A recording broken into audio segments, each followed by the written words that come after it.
Ok, bienvenue à tous dans cette série. Alors, il y a quelques personnes qui sont en train de nous rejoindre pour la première fois. Je n'ai pas besoin personnellement de me présenter trop en détail, mais pour ceux qui rejoignent cette série pour la première fois, je suis Bethany Kendwa, c'est comme ça que vous pouvez m'appeler. Ne vous souciez pas de m'appeler ingénieur Bethany ou monsieur Bethany, appelez-moi juste Bethany, je pense que ça me va. Et je vais profiter et répondre directement à une question que plusieurs m'ont posée euh, par rapport à cette série. Premièrement, ça ne sera pas une session, une seule séance. C'est vraiment une série qui pourra nous prendre peut-être six séances. Je vais tout à l'heure expliquer pourquoi Active Directory et aussi à quoi ça peut vous servir, qu'est-ce que nous poursuivons. Alors, dans toute cette série, je ne dirais pas que c'est une formation comme telle. Dans le jargon, dans les jargons anglophones, on appelle ces genres d'activités workshop. C'est-à-dire, ce sont deux ateliers sur une orientation technologique bien précise. Le but, c'est quoi? Le but, c'est justement, ça vous permet de savoir comment vous y prendre, comment mettre la main sur tel ou tel autre aspect technologique. Et quand je serai en train d'expliquer pourquoi les choix d'Active Directory, vous allez directement comprendre pourquoi on a fait ces choix et à la fin de cette série, en quoi ça vous sera utile. Alors, avant d'avancer dans le diapositif, je ne sais pas si quelqu'un peut me confirmer que le diapositif est visible. Là où c'est écrit Microsoft Active Directory. Vous voyez ça comme ça? Oui, oui, C'est oui, oui. visible. Très bien. Moi, OK, de mon côté, oui. OK, merci. Alors, généralement, nous ne travaillons pas seuls. Personnellement, je travaille avec, il y a l'ingénieur Mercia qui est là, qui est au Congo. Il y a l'ingénieur Chris, notre expert en Cisco, qui travaille chez Cisco, qui est là avec nous. Il y a l'ingénieur Doudou qui va nous rejoindre, nous rejoindre d'ici peu et plusieurs autres personnes. Donc, c'est comme ça que nous travaillons généralement. C'est quoi le but et c'est quoi l'objectif de tout ceci? Alors, on va avancer. Qu'est-ce que nous poursuivons dans cette session? Je répète pour ceux qui viennent d'entrer, nous parlons en français, mais vous êtes libre de poser votre question en anglais s'il y aura une question en anglais, mais les écrits dans le diapositive sont en anglais. Pourquoi? Parce que nous avons beaucoup de gens, j'ai beaucoup d'étudiants que j'encadre au Congo qui ont voulu participer. Les différentes sessions qu'on a fait avant sur le cloud Azure, sur Cisco, c'était en anglais. Alors, celle-ci, comme on a voulu les faire participer, on a jugé bon que nous puissions les faire, nous puissions parler en français, mais sentez-vous libre de poser la question en anglais si vous êtes totalement anglophone. Mais aussi, pour ceux qui sont au Congo, les écrits seront en anglais. Pourquoi? Parce que on veut aussi vous pousser vers cette direction-là, parce que les documentations, les vidéos qui sont en anglais sont plus détaillées et vous trouvez des bonnes informations en anglais qu'en français. Donc, faites un effort de faire l'IT en anglais que de le faire en français. Même les examens de certification, vous allez voir qu'en anglais, c'est beaucoup plus pratique de le faire en anglais que de le faire en français. Donc, voilà pourquoi la raison, tout ce qu'on fera en pratique et tout ce que nous serons en train de projeter sera totalement en anglais. Mais nous parlons en français pour mettre tout le monde à l'aise. Alors, quels sont les objectifs que nous poursuivons ici? Nous, beaucoup d'entre vous sont habitués à des séries de formations avec des thèmes bien précis. Administration réseau, administration système, euh, conception réseau, IT. C'est, c'est très rare, pour ne pas dire très bizarre, de vous retrouver avec une série d'ateliers comme ça, juste intitulé Active Directory. Et pourquoi ou qu'est-ce que nous poursuivons dans cette série? Premièrement, nous voulons aider les gens qui sont déjà dans le monde IT. Vous êtes IT support, vous êtes network admin, vous êtes système admin, Vous faites tout ce que vous faites déjà dans le monde IT. Nous voulons, dans cette série, aider plus ceux qui veulent mieux comprendre ou développer leur capacité d'administrateur système.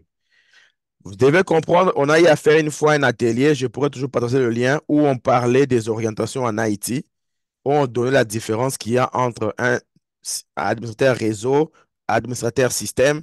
Donc, ce sont des choses qui sont un peu différentes. Et ici, on veut juste aider les gens qui veulent avoir un peu de connaissances sur comment se fait l'administration d'un système. Donc, c'est l'un des objectifs. Deuxièmement, ceux qui sont déjà dans le monde IT, on veut les aider à comprendre comment on fait l'implémentation d'un système de façon professionnelle. Tout ce qu'on exposera ici, donc, à part aujourd'hui, dont la séance sera totalement théorique parce que c'est l'introduction, le reste, ça sera pratique. On sera en train de faire des choses, en train de vous montrer. Et on doit comprendre qu'il y a deux choses dans le monde IT. Il y a connaître comment faire les choses et connaître comment bien faire les choses. Plusieurs personnes ont la connaissance, ce qui est une très bonne chose. Mais en entreprise ou de façon professionnelle, on ne s'attend pas seulement à une connaissance générique ou éparpillée. Vous devez comprendre et connaître les méthodes ou les procédures professionnelles pour implémenter un système. Je vais vous donner un exemple. Et je vois souvent beaucoup d'administrateurs systèmes et réseaux tomber dans ces pièges-là. Et je participais il y a un mois, je participais dans un space sur Twitter. Le thème, c'était le métier de l'administrateur système. Ils étaient en train de, il y avait des intervenants qui étaient en train de parler sur les erreurs que font les admins système. Et je leur faisais comprendre que une des erreurs, par exemple, que beaucoup d'admins système font, c'est au niveau du dimensionnement. Comment? Si, par exemple, tu viens me dire, OK, je veux que tu m'aides à acheter un ordinateur ou un serveur, je ne vais pas aller te faire acheter juste un équipement parce qu'il y a un dernier cri qui est sur le marché et on les prend comme ça. Ça ne marche pas comme ça. Je dois comprendre quels sont les besoins, qu'est-ce que tu veux en faire, afin de savoir si je veux bien dimensionner ce dont tu as besoin. Et au-delà de cela, il y a plusieurs éléments à tenir à compte sur le plan professionnel lorsque vous voulez implémenter un système. Alors, c'est ce qu'on va essayer de faire tout au long de cette série pour que vous puissiez comprendre chaque fois qu'il y a un projet IT, lorsqu'il y a une implémentation d'un système, comment on s'y prend, quels sont les éléments sur lesquels je dois me baser afin de prendre les décisions. Le troisième objectif que nous sommes en train de poursuivre, c'est parmi vous, il y a des gens qui sont vraiment nouveaux et très nouveaux dans le monde IT. De façon pragmatique, vous ne devriez pas commencer ou vous retrouver dans cette série. De façon pragmatique. Mais voici moi ma conception que j'ai avec l'IT. Personnellement, je commençais le monde d'IT depuis 2005. Déjà en tant qu'étudiant, à l'époque, je finis mes études en 2010. Ça, c'était au Congo. Et j'ai commencé sur le plan professionnel à toucher, à faire des marchés depuis 2008. Et je commençais à enseigner et à l'université de façon professionnelle l'informatique depuis 2010. Donc, ça me permet quand même d'avoir un certain nombre d'années où j'ai été exposé à plusieurs réalités. Je vais vous dire quelque chose qui peut peut-être vous choquer, mais je préfère le dire comme ça et c'est la vérité. Je me souviens, je l'ai dit dans une émission où j'intervenais, ça avait choqué plusieurs et plusieurs n'ont pas voulu avaler ça, mais c'est la vérité.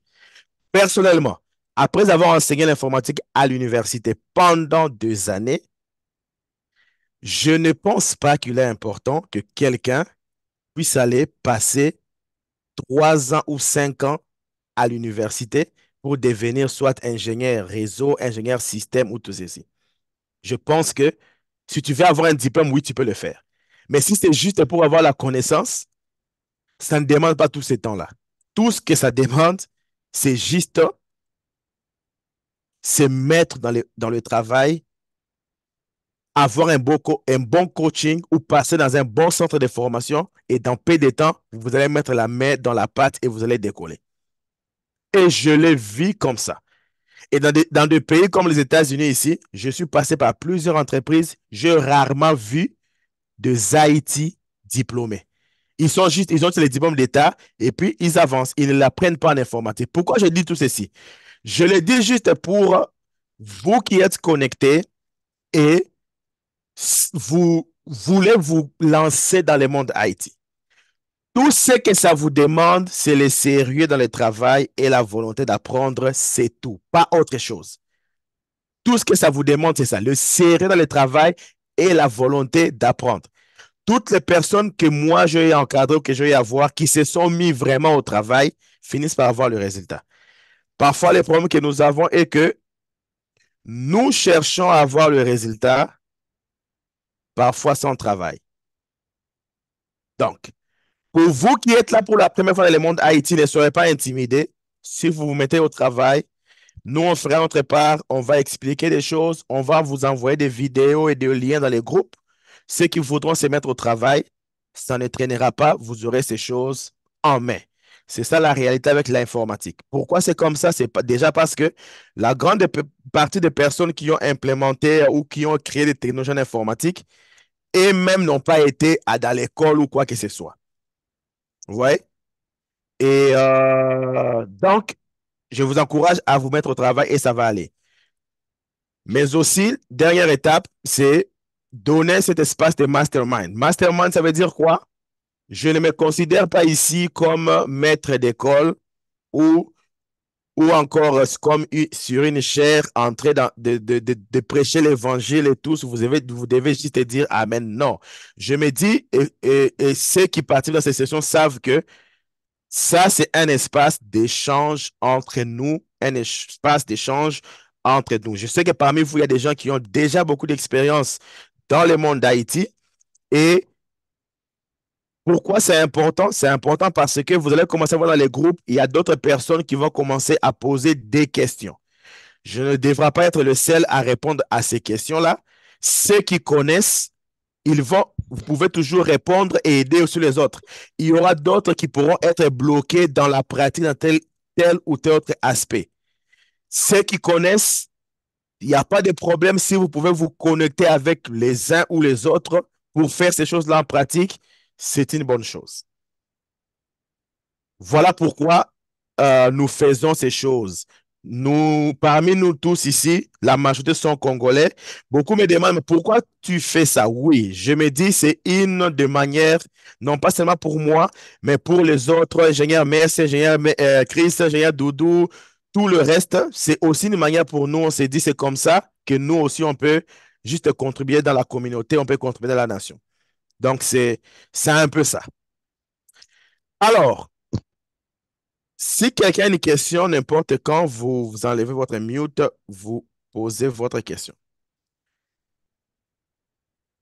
Monsieur Temo, je pense que depuis votre écran, vous êtes en train de tracer des lignes. OK, y a-t-il une question? S'il n'y en a pas, je vais maintenant dire donner la raison du choix de cette série. Pourquoi Active Directory? Je ne sais pas s'il y a une question. Je vois quelqu'un écrire dans les chats. Quelqu'un qui parle du son. Vous m'entendez pas? Pas moi, ça va.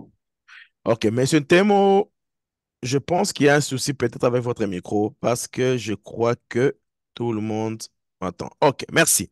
Alors, pourquoi Active Directory? Je vais donner des raisons. Ne vous en faites pas. Je vais aussi préciser les temps. Normalement, ces sessions, c'est juste 1 heure du temps. Et pour aujourd'hui, comme c'est l'introduction, on pourra finir un peu tôt. Mais dès la séance prochaine, c'est juste 1 heure du temps. Et à la fin, après quelques instants, on va envoyer le lien de l'enregistrement dans les groupes. Avoir l'enregistrement, bon, je vais en parler dans quelques minutes. Pourquoi Active Directory?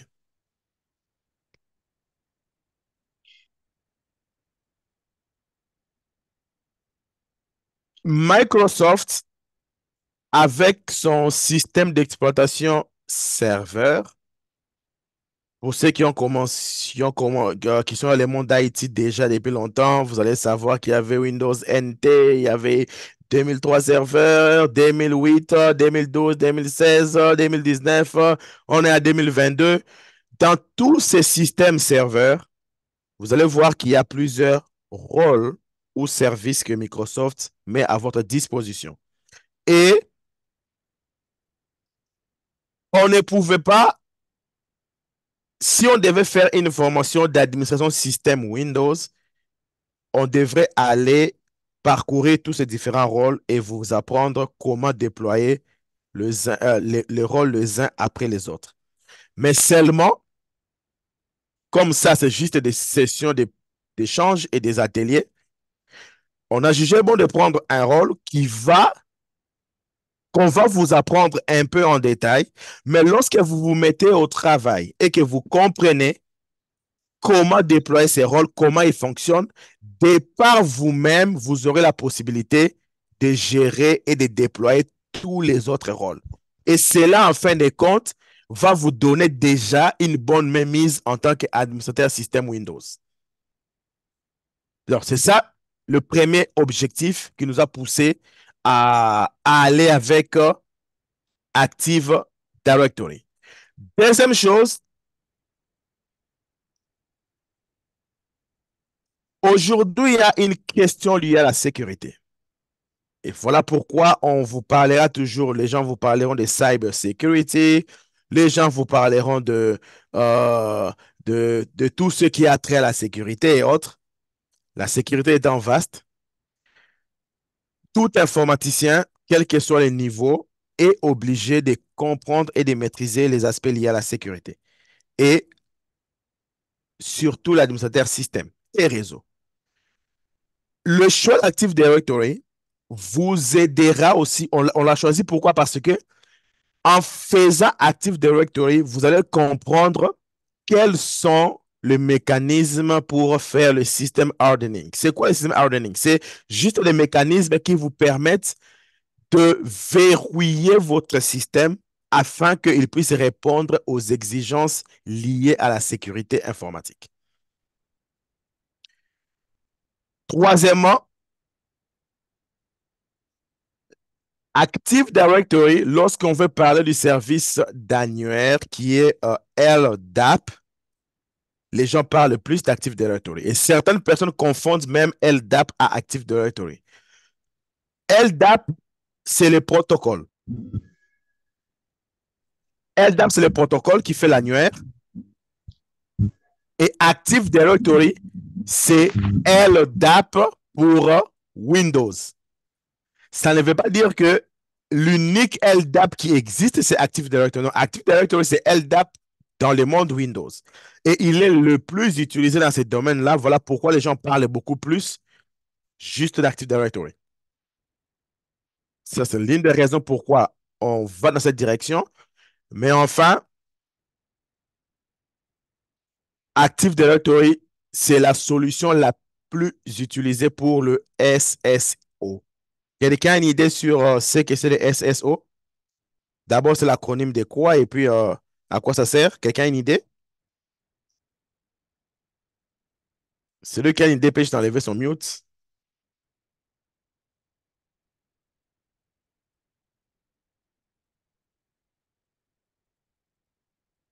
Personne? Je vois, je vois Google me signale qu'il y a beaucoup de requêtes qui sont en train de monter vers lui maintenant. OK, Sister Bliss, go ahead. That's a single sign-on. Single sign-on. So what is it used for? It's just a way of identification.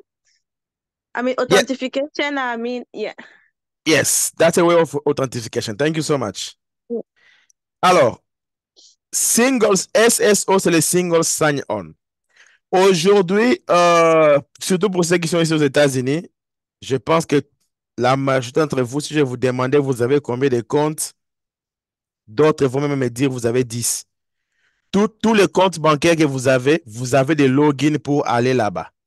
Vous avez un login pour votre Facebook. Vous avez un login pour votre LinkedIn. Un login. Vous allez vous retrouver avec à peu près 10 logins ou même 15.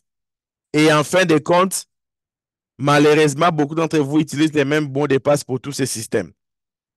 Juste parce que vous ne voulez pas vous embrouiller avec tous ces différents logins. Alors, le single sign-on, c'est juste un mécanisme qui permet justement d'éviter d'utiliser plusieurs comptes. Dans une entreprise, vous allez voir, par exemple, il y a beaucoup de systèmes dont les utilisateurs ont accès. Il a accès à la messagerie pour son email. Il a accès, par exemple, à l'application de l'entreprise. Il a accès, par exemple, à son Teams. Il a accès à un compte pour aller dans son ordinateur.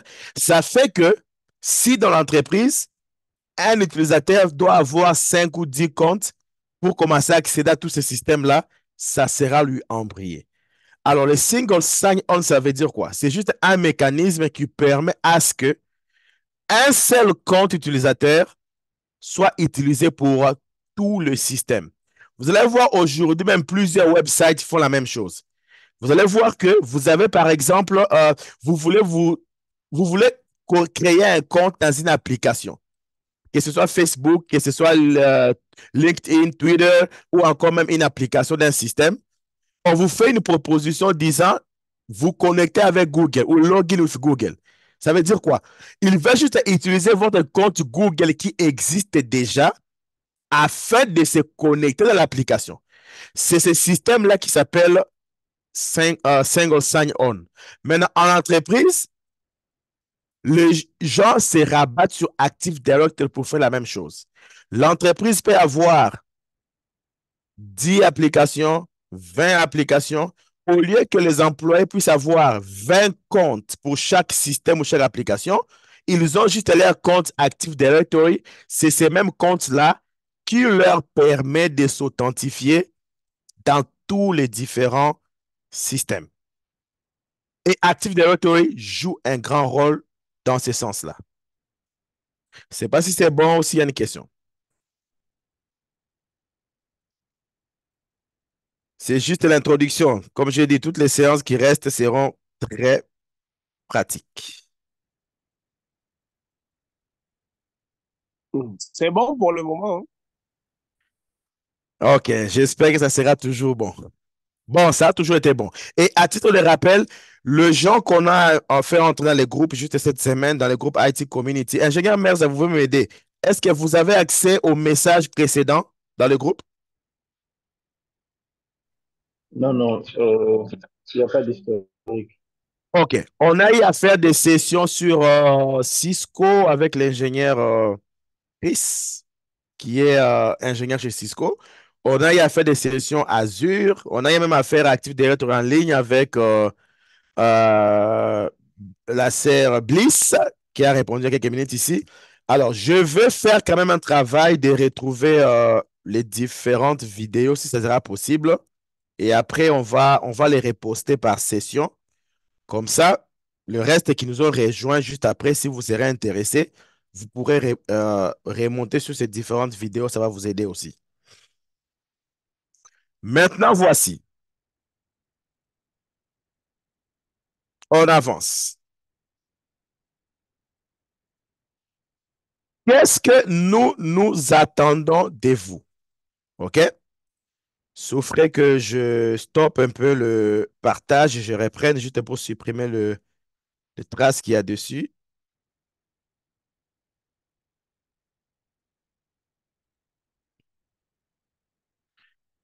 OK. Pouvez-vous me confirmer si vous arrivez encore à voir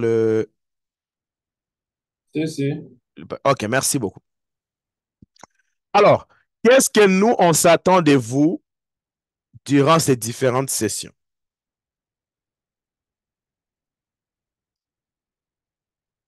Quelqu'un a levé sa main. Il y a une question? Malachi, vous avez une question? OK, je suppose que c'est non. Tout ce qu'on vous demande, D'abord, de un, c'est gratuit. Vous ne payez rien pour ça. Je sais que généralement, ce qui est gratuit n'est pas pris en considération parce que généralement, l'humain tel que nous sommes, euh, là où je n'ai pas dépensé, je minimise, je néglige. Nous, on s'est dit, on fait notre part, on aide tel qu'on peut et c'est à tout un chacun de voir ce qu'il peut prendre et ce qu'il peut retirer de ces différentes sessions. Mais tout ce qu'on vous recommande, c'est, même s'il y aura l'enregistrement, c'est quand même un dimanche à 15 heures pour certains qui sont à Dallas et aux États-Unis, ça sera aussi 16 heures pour d'autres et 14 heures pour d'autres, dépendamment de l'État où vous êtes. Et au Congo, c'est quand même dimanche à 22 heures. Je suppose que dimanche à 22 heures au Congo, le mode bruit est en train de se désactiver déjà petit à petit. Donc, quelqu'un peut focus. Alors, tout ce que nous, on vous demande, première des choses, show up to each session, c'est-à-dire présentez-vous dans chaque session. L'enregistrement sera là, mais l'enregistrement ne remplace pas une session live comme ça. Si vous aurez une question, vous allez juste la poser. Deuxième chose qu'on vous demande est que on ne sait pas ou on ne saura pas être en train d'expliquer toutes les choses en détail. Nous n'avons qu'une heure. Ce n'est pas un cours, ce n'est pas une classe, ce n'est pas une formation, ce sont des ateliers.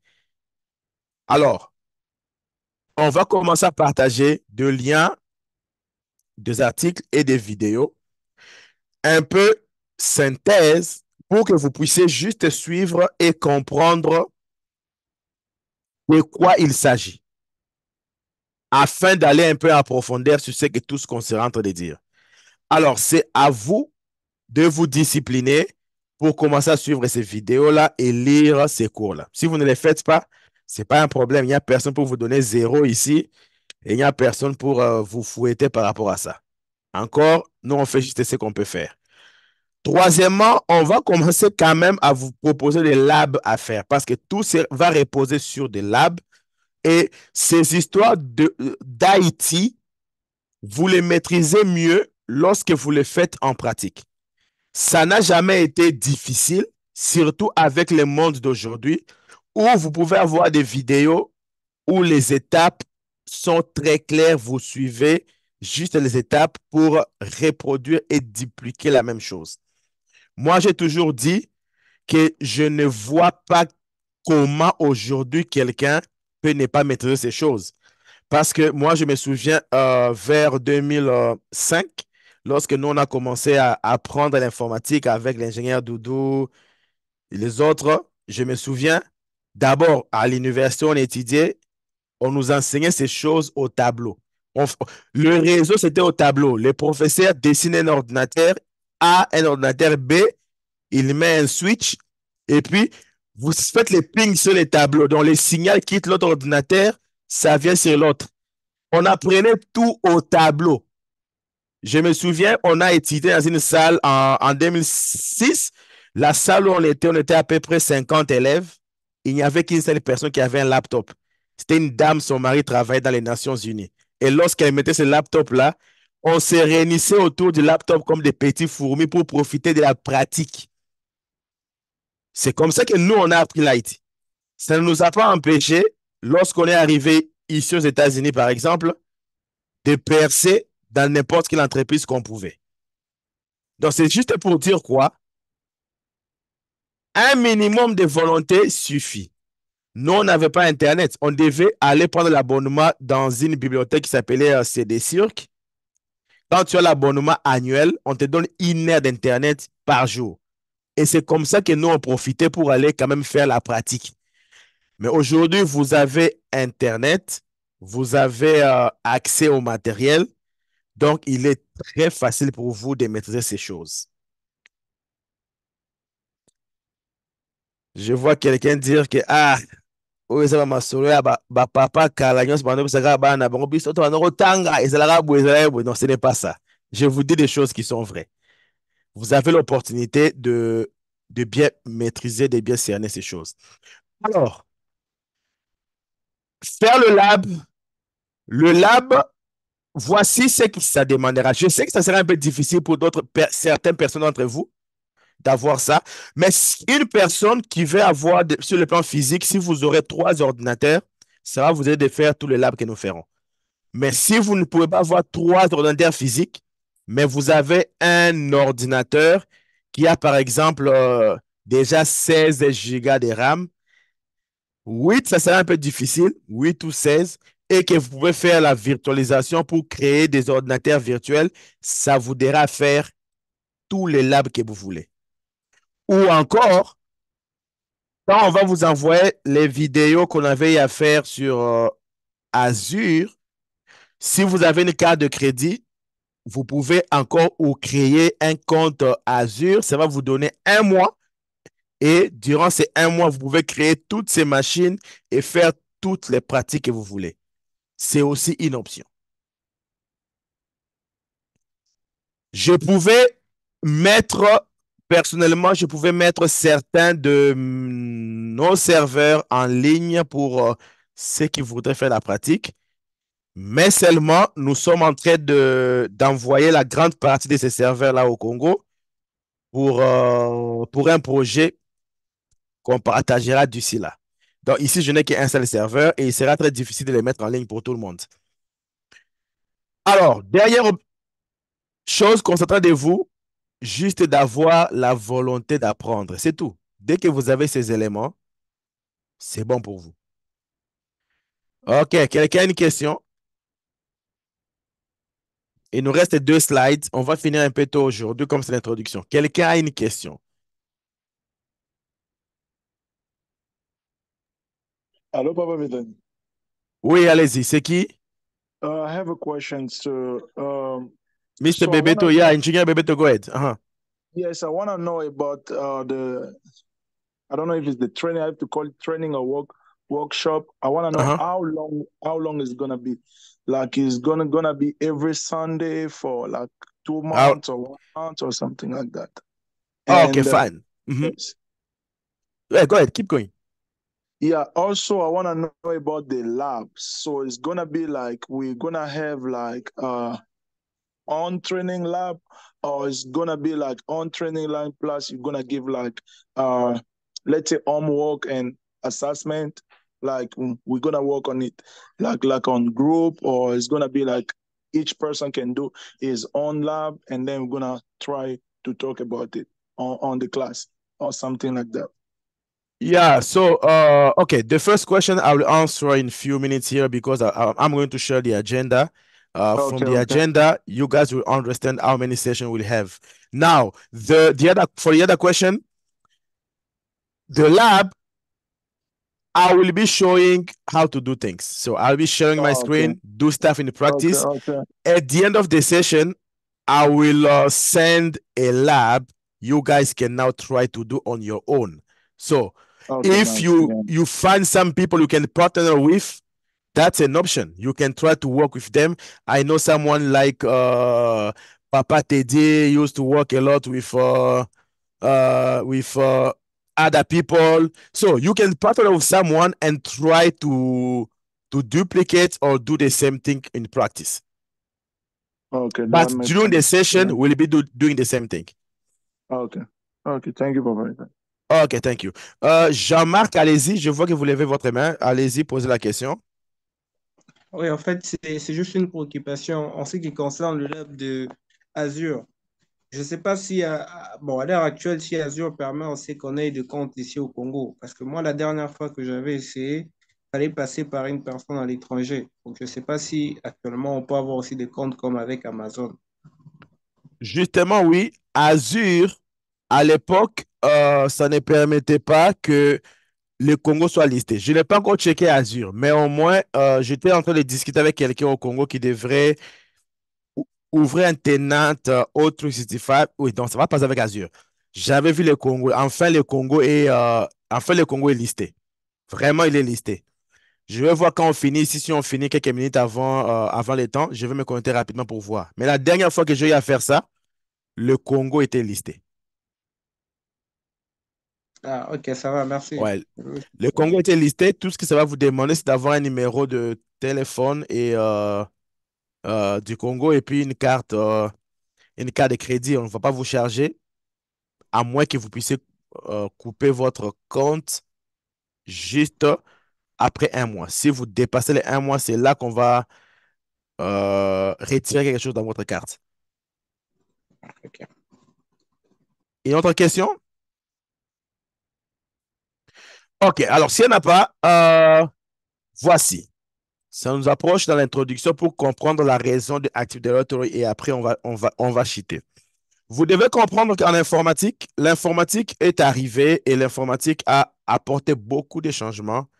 L'informatique a apporté beaucoup d'innovations dans le monde, beaucoup de bonnes choses, mais il se pose un grand problème lié à la sécurité. J'ai personnellement un diplôme de spécialisation en sécurité informatique que j'ai à faire et maintenant là même, je suis en train de faire mon master en sécurité dans une université à Colorado. La sécurité reste une question importante, mais de tout ce que j'ai eu personnellement à apprendre comme sécurité, j'ai juste compris que la sécurité à 100% n'existe pas. Vraiment, ça n'existe pas. C'est très difficile de fermer son système à 100%. Vous arrivez à les fermer juste par rapport aux gens qui n'ont pas encore la capacité de vous attaquer. Et même les nations, que ce soit le Russe, les Américains, le reste, si tel ne fait rien contre tel autre, c'est juste pour éviter des ennuis. Mais si vous suivez bien les documentaires, vous allez voir plusieurs fois que, OK, si se sont plaints qu'ils ont vu de l'espionnage provenant de tel pays, d'autres tel pays. Donc, c'est pour vous dire que c'est très difficile aujourd'hui d'avoir la sécurité à 100%. Mais au-delà de cela, la sécurité repose sur ce triangle. OK? Ce n'est pas la science occulte ici, hein, parce qu'on se connaît. Il y a des gens, dès qu'ils voient les triangles, ils commencent à parler de tout. Ce triangle s'appelle CIA Triangle. OK? CIA Triangle en sécurité, c'est juste pour montrer les trois éléments fondamentaux en sécurité. Il y a la confidentialité, il y a availability et puis integrity. Availability, c'est juste un principe de sécurité qui stipule et qui atteste que un système est doit être disponible tout au long du temps où il est censé être disponible. Parce que il y a les gens d'attaque informatique où on se rassure qu'un service ne puisse plus répondre. Lorsqu'il reçoit, par exemple, beaucoup de requêtes, le système ne va plus répondre. Donc, l'availability, c'est-à-dire c'est rassurer que le système est disponible lorsqu'il doit être disponible. On ne va pas en détail sur ça. L'intégrité, c'est juste se rassurer que l'information que nous recevons correspond à l'information qui a été envoyée. L'information n'a pas été dénaturée pendant le trajet. Donc, l'information n'a pas été changée. Parce que, pour ceux qui font les réseaux, vous allez par exemple comprendre que l'une des faiblesses des TCP/IP repose à ce niveau-là, le genre d'attaque qu'on appelle man in the middle, c'est-à-dire l'homme du milieu. Parce que, pour ceux qui sont nouveaux, souffrez pour cette explication, c'est juste un élément qu'on dit rapidement, on va passer pour ceux qui ont un peu de notions en réseau. On vous dit que le TCP, la manière dont il fonctionne, il fait les three-way handshake, c'est-à-dire il va d'abord envoyer une requête qu'ils appellent SYN pour voir si la réception est disponible. Et puis, la réception va envoyer SYN acknowledge pour dire que je suis là. Et après, il va envoyer acknowledge. Et pendant cette transaction-là, il peut arriver qu'un équipement s'intercale au milieu et dénature l'information. Et là, l'information ne sera plus intègre. Il n'y aura plus d'intégrité. Les deux ne m'intéressent pas. Mais par contre, la confidentialité. La confidentialité, c'est quoi? On veut se rassurer que la personne ou la ressource qui accède au système, c'est la ressource autorisée.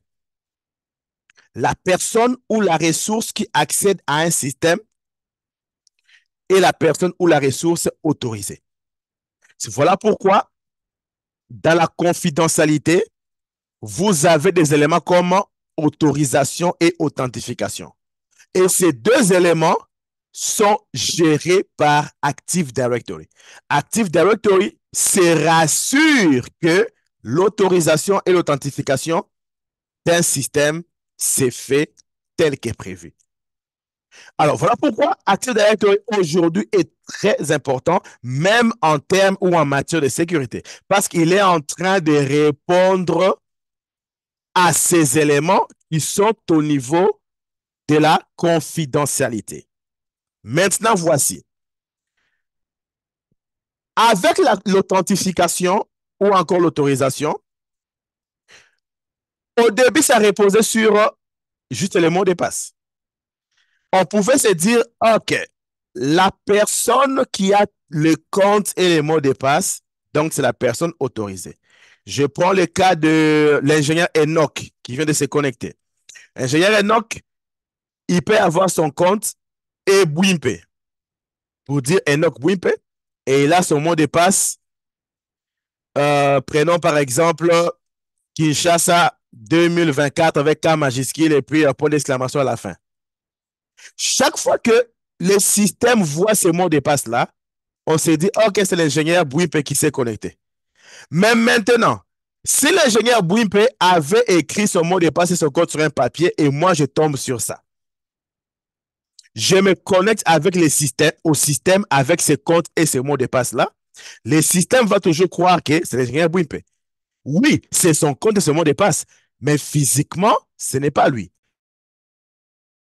Voilà pourquoi Active Directory, au-delà de jouer le rôle qu'il joue au niveau de la confidentialité, lorsque il y a eu toutes ces questions liées au cloud, toutes ces questions liées au travail à distance, on s'est rendu compte que cette méthode de faire la confidentialité ne suffisait plus. Parce que on peut voir, oui, cet ordinateur s'est connecté, ce système s'est connecté, mais est-ce que c'est le système autorisé à se connecter?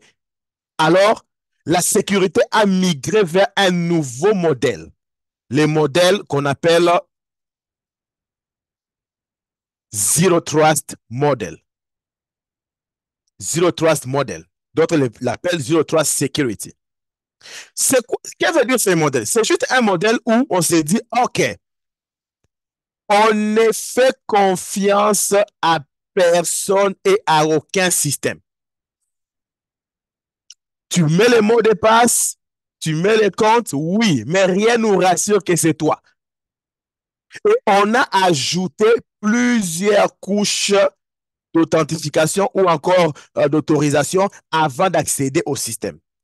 Pourquoi on parle d'Active Directory? On en parle parce que il joue aussi un rôle très important dans ces nouveaux systèmes de Zero Trust Model.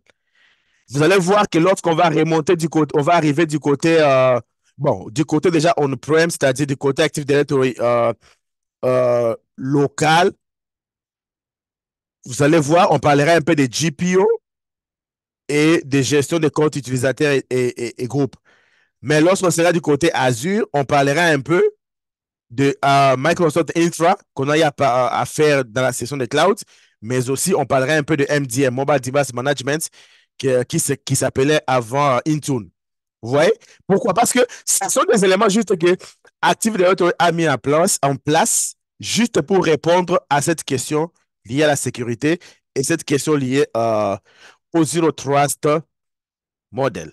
Donc, voilà un peu pourquoi Active Directory. Parce que quelqu'un pouvait se dire, mais pourquoi on peut faire toute une session pour Active Directory? Oui, parce qu'aujourd'hui, c'est la base, c'est la clé. On termine ici. Pour répondre aussi à la question de Papa Bebeto, voici un peu le plan. OK? Nous avons la terminologie Active Directory. Ça sera juste quelques petites théories de la séance prochaine où on parlera de terminologie Active Directory, de system requirements, c'est-à-dire qu'est-ce que de façon professionnelle il faut connaître avant d'implémenter Active Directory dans un système. il y a des rôles qui ne sont pas conseillés à implémenter au même moment sur Active Directory. En termes de réseau, il y a des positions ou des endroits qu'il n'est pas recommandé pour vous de placer Active Directory. Et après, on va faire le déploiement ou encore et la promotion d'Active Directory. On ne va pas installer le système d'exploitation. Je suppose qu'on l'aura déjà sur une machine. Nous, on va juste implémenter le primaire et le secondaire. Et on va vous expliquer comment les faire de façon professionnelle. Alors, la séance prochaine, ces 3 éléments ici, c'est ce qu'on va aborder. Maintenant, il y a les fixed roles, migration et puis domaine functional level.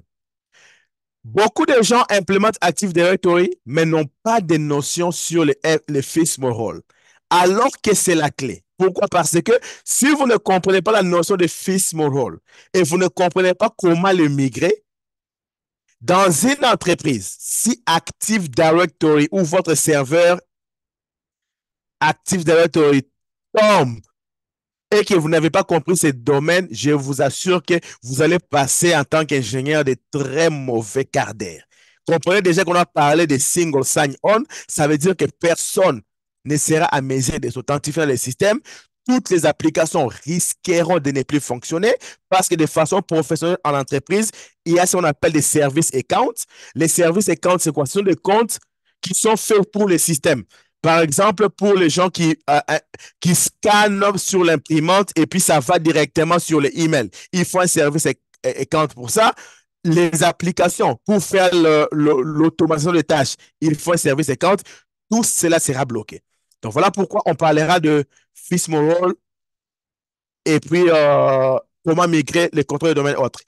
Et gestion de la gestion des utilisateurs et puis ordinateur. Ces deux, même pas ces deux, ces 3 ici feront objet d'une séance.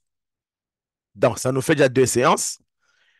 Je parlerai du service des certificats. Un service que beaucoup échappent parce que quand vous implémentez Active Directory, il n'y a pas que la console utilisateur et groupe. Vous avez la gestion des certificats, vous avez le schéma, vous avez la gestion des sites et des domaines. Ces éléments-là, on va en parler ici. Et aussi, aller sur Eddy Connect. Eddy Connect, il va nous introduire directement sur Intra. Donc, Papa Bebeto, après aujourd'hui, 5 dimanches nous va maximum pour couvrir tous ces éléments. Donc, voilà un peu l'agenda des choses que nous allons parcourir pendant ces différentes sessions. Et on va s'assurer d'en parler et d'en discuter avec tous les professionnels, avec les mesures et les principes professionnels. Et vous aurez des vidéos, vous aurez des choses à faire en pratique, de sorte que, à la fin, pour ceux qui se mettront au travail, vous allez vous rendre compte que ces choses ne sont pas difficiles et ces choses seront très pratiques pour vous.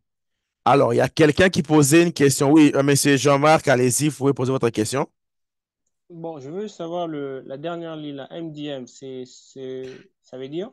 Mobile Device Management.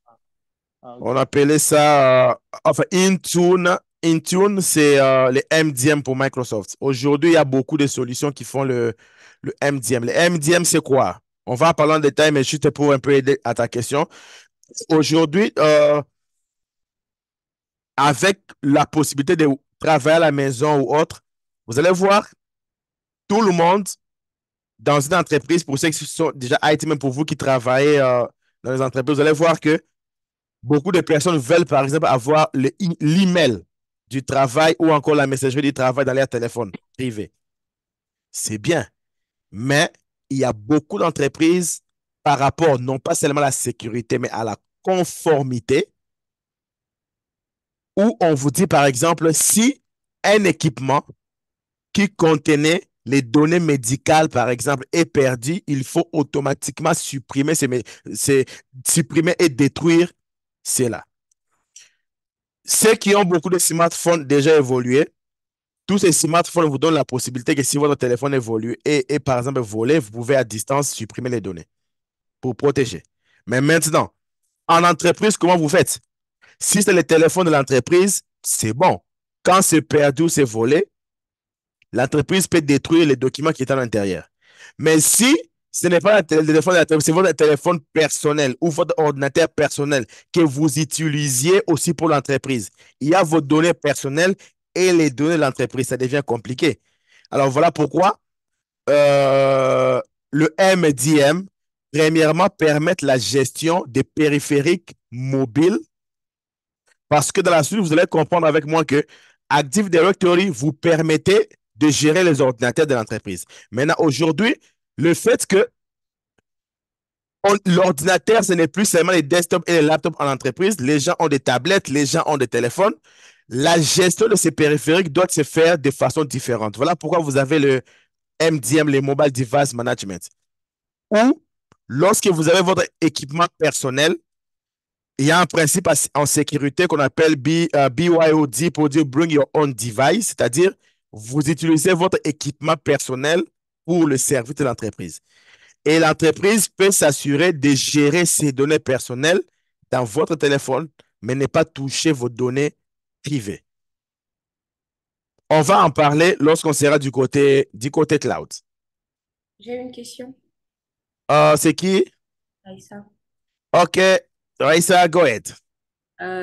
Après les séances et tout, est-ce qu'on doit avoir une certification et tout? Genre, faut passer un test pour avoir un certificat ou bien c'est juste la connaissance générale? OK, merci, bonne question. Ici, je suis en train de vraiment de partager l'expérience. C'est-à-dire, vous trouverez difficilement une formation formatée ou synchronisée comme ça. Vous trouverez ça difficilement. Je suis en train de partager vraiment l'expérience pour atteindre l'objectif qu'on s'est assigné au début. Néanmoins, le base que vous aurez par rapport aux différentes orientations pourront vous aider maintenant à savoir, OK, j'ai compris par exemple les MDM et je me rends compte que c'est intéressant pour moi. Moi, je vais devenir spécialiste en MDM. Vous pouvez maintenant aller en profondeur et faire une certification sur juste le MDM. Vous comprenez?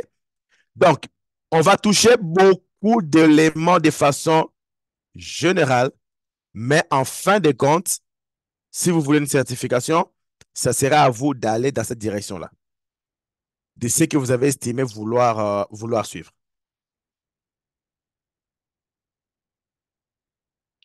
Une autre question, nous avons 2 minutes. Donc, pour répéter encore, on se rencontre chaque dimanche, 1 heure du temps dans cette heure ici. Et dans le groupe, c'est là qu'on partage avec vous les vidéos, les documentations. Et quand vous avez des questions, vous les posez. Là-bas, tout le monde est libre de répondre à ces différentes questions-là. Il y a une autre question que les gens posent souvent, mais c'est si ça paye combien? Écoutez, j'ai toujours dit aux gens que l'IT, pour ceux qui sont aux États-Unis, l'IT paye bien. Mais le problème, ce n'est pas directement combien ça paye. Le problème, c'est vous devez avoir la connaissance, mais aussi bâtir votre expérience. Parfois, bâtir l'expérience, ça peut vous demander d'accepter de commencer à un niveau bas pourvu que votre CV est en train de se développer. Pourquoi? Parce que vous serez d'accord avec moi. Je veux, par exemple, quelqu'un me disait, mais je vois l'IT, il y a beaucoup de boulot, de là des 100 000 aux États-Unis, tout ça. Oui, mais je vais vous dire, pour ceux qui sont aux États-Unis ici, regardez sur Google, on va vous dire seulement 12 personnes aux États-Unis, 12% des personnes aux États-Unis, dans tous les domaines confondus, ont un salaire supérieur à 90 000 $ l'année. Et dans cette fourchette-là, il y a beaucoup d'Haïti. Mais quand vous faites 12% par rapport à la population américaine, vous comprenez que ce n'est pas moindre. Voilà pourquoi, pour que vous tombez parmi les 12%, il faut vous mettre au travail. Il faut vous mettre au travail. Parfois, nous aimons le résultat sans le sacrifice qui va avec. C'est ça aussi parfois les problèmes. Mais moi, je n'ai vu personne qui a accepté de se sacrifier dans ces choses, n'est pas y arrivé. Allez-y, ingénieur Newmou. Il nous reste quelques minutes pour... Quelqu'un pose la question comment intégrer au groupe. Il y a des gens qui ne sont pas. Il y a l'ingénieur Sam Lukanga. Et puis, celui qui est sur iPhone, c'est quoi? Donnez juste vos numéros. On va vous mettre dans les groupes. Ingénieur Sam, j'ai votre numéro. Je vous ajoute directement. Celui qui a écrit au nom de iPhone, je ne sais pas c'est qui. Envoyez votre numéro et votre nom dans les groupes, dans le chat. Comme ça, on va vous ajouter. On prend la dernière question. Monsieur Newmou, allez-y. Ingénieur, vous parlez de Mobile Device Management. Je voudrais savoir si c'est un nouveau rôle qui a été implémenté avec la dernière version de 2022 serveur. Ce n'est pas un rôle que vous trouvez à ce niveau-là. Lui, il est sur le cloud, mais il travaille en interaction directe avec Active Directory. Ah, ok, ok. Parce que au niveau de 2022 serveur 2016, vous avez les GPO. Mais Ok. au niveau du cloud, vous n'avez pas directement les GPO. Vous gérez ces choses-là avec le MDM, mais aussi avec ce qu'on appelle Conditional Access. Ok. Je vous remercie. D'accord. Une dernière question et puis on va se séparer pour aujourd'hui. Et je sais que la première séance, souvent les gens viennent en grand nombre et après, ils disparaissent aussi en grand nombre.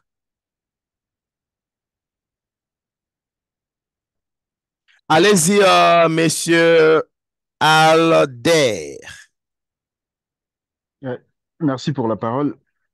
J'aimerais quand même revenir sur les SSO en termes de conformité et sécurité. À quoi c'est avantageux d'utiliser un seul compte pour plusieurs réseaux sociaux, par exemple, si on allait dans le sens où vous avez dit, si on écrit le mot de passe sur un papier et que quelqu'un tombe dessus, du coup, il peut avoir accès à tous les comptes. Je ne sais pas parce que les gens de la tech sont un peu fuités et sont en avance par rapport à nous. En termes de sécurité et de conformité, en quoi c'est important?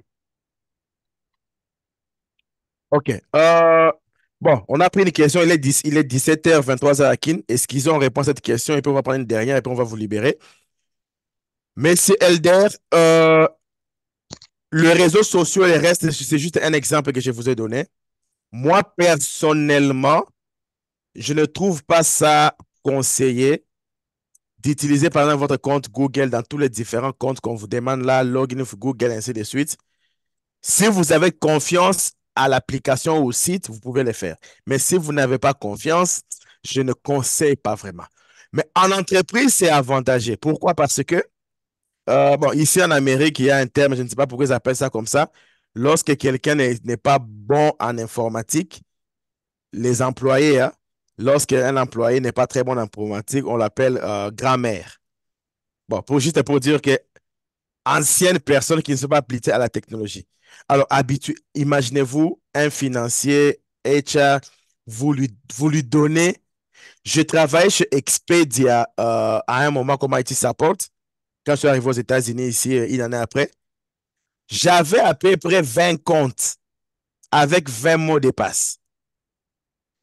Tu pouvais utiliser les password manager, oui, mais c'était très compliqué de gérer tous ces comptes-là. Donc, c'est avantageux. Pourquoi? Parce que, regardez, on court derrière la production. Il y a des gens qui, chaque matin, pour se connecter au système travail, ils doivent se connecter, par exemple, à 10 systèmes, 10 applications.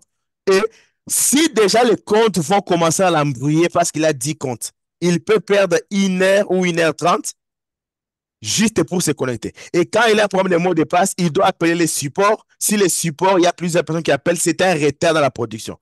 Mais lorsqu'il y a seulement un compte, automatiquement, l'unique compte permet d'accéder à tous les systèmes. Là, je parle vraiment de l'entreprise.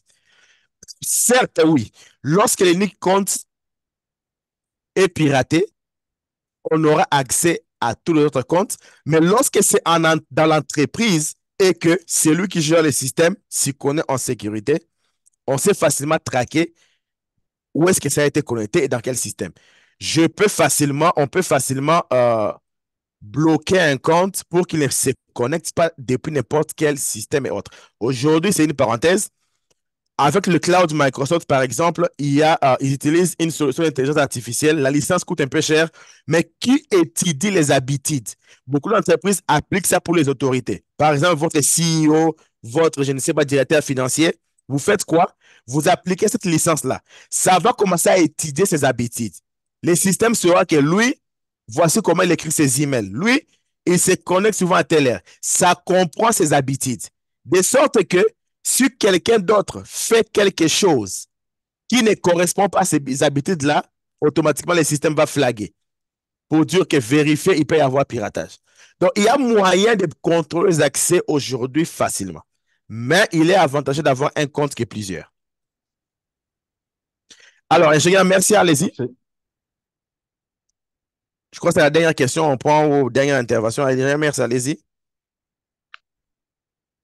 Ok, j'espère que vous m'entendez. Oui, on vous entend, ingénieur, merci. Ok, ingénieur, moi, ma question, c'est au niveau de...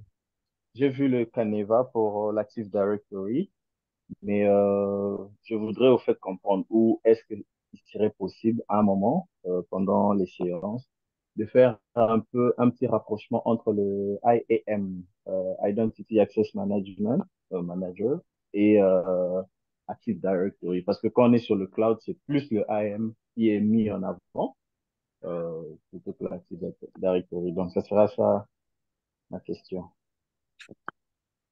OK. Le, le IAM est mis en avant sur le cloud en termes d'authentification. Mais aujourd'hui, dans les entreprises, il y a des entreprises aujourd'hui qui sont en train d'aller mixte. Par exemple, l'idée était que Microsoft cherche à pousser que les gens cessent d'utiliser vraiment Active Directory de façon traditionnelle pour juste aller avec l'authentification qui s'est fait sur Microsoft Intro ID. Mais il donne plus la possibilité que vous puissiez avoir Active Directory aussi comme un service dans les clouds. Pourquoi?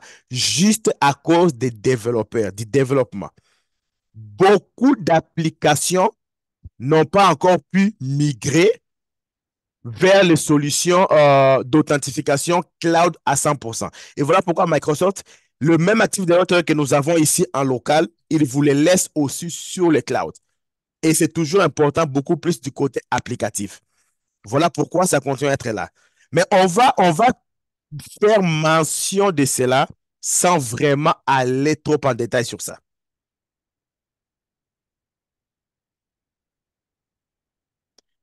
Alors, s'il y aura d'autres questions, vous pouvez toujours les envoyer dans les groupes, mais je prends la dernière personne, je crois, c'est M. Placide. On prend ça comme la dernière Oui, question et puis on va se libérer. On a déjà débordé le temps. On oui. aime bien Ingénieur, respecter l'air. Oui, allez-y. voilà. Ingénieur Bétani, moi j'ai une petite préoccupation. Je me disais que généralement, lorsque on apprend le système et tout, on nous apprend à déployer des rôles et des fonctionnalités. Mais si on intègre une entreprise, généralement, toutes ces choses-là sont déjà faites. Et après, ce qui se fait, généralement, ce sont les dépannages. Est-ce qu'on peut avoir une petite session aussi pour apprendre quelles sont les pannes qui peuvent intervenir tout au long et apprendre comment dépanner? Je sais pas. Bon, dépanner dans l'agenda, lorsqu'on parle, par exemple, de FISMO, Role, Migration, parce que vous pouvez être dans une entreprise. Oui, Aujourd'hui, par exemple, si vous tombez dans une entreprise où vous avez 2012 serveurs, sachez que oui, vous avez dans les travaux des migrations parce que 2012 serveurs, il est decaprated, c'est-à-dire Microsoft ne supporte plus ça. Vous devez aller au moins à exactement. 2016. Et pour quitter Oui, 2012 vers 2016, vous devez installer des nouveaux Active Directory et puis migrer les rôles. Donc, ce sont des choses ok. on va en parler à ce niveau ici. En ce qui concerne quelques pannes, oui, quand on s'est rentré d'évoluer, on pourra toujours évoquer, OK, par rapport à tel élément, voici les pannes dont vous pourrez faire face. Ok. Ah, d'accord. Ouais, c'était ça ma préoccupation. Merci. OK. Alors, on a débordé en temps aujourd'hui. Je crois que nous arrêtons là. On va se reconnecter le dimanche prochain. Pour ceux qui sont, je vais envoyer ces plans ici dans le groupe, ces diapositives dans le groupe. Et je suis en train d'enregistrer les gens qui ont envoyé leur numéro dans les groupes. Mais sinon, bonne soirée à tout un chacun, que ces choses n'intimident chaque personne. Si vous estimez que ça commence à devenir un peu difficile, rappelez-vous à ce que je vous ai dit. Nous autres, on a appris l'informatique au tableau. Alors, si on a quand même pu comprendre les minimums qu'on a pu, donc vous avez accès à comprendre mieux même que nous et rien ne peut vous empêcher à faire ces choses. OK, sinon, merci beaucoup. Le recording aussi, on va l'envoyer dans le groupe. Ça pourrait être disponible dans 1 heure. Merci. Merci, bye bye. D'accord. Au revoir. Au revoir. Au revoir, au revoir.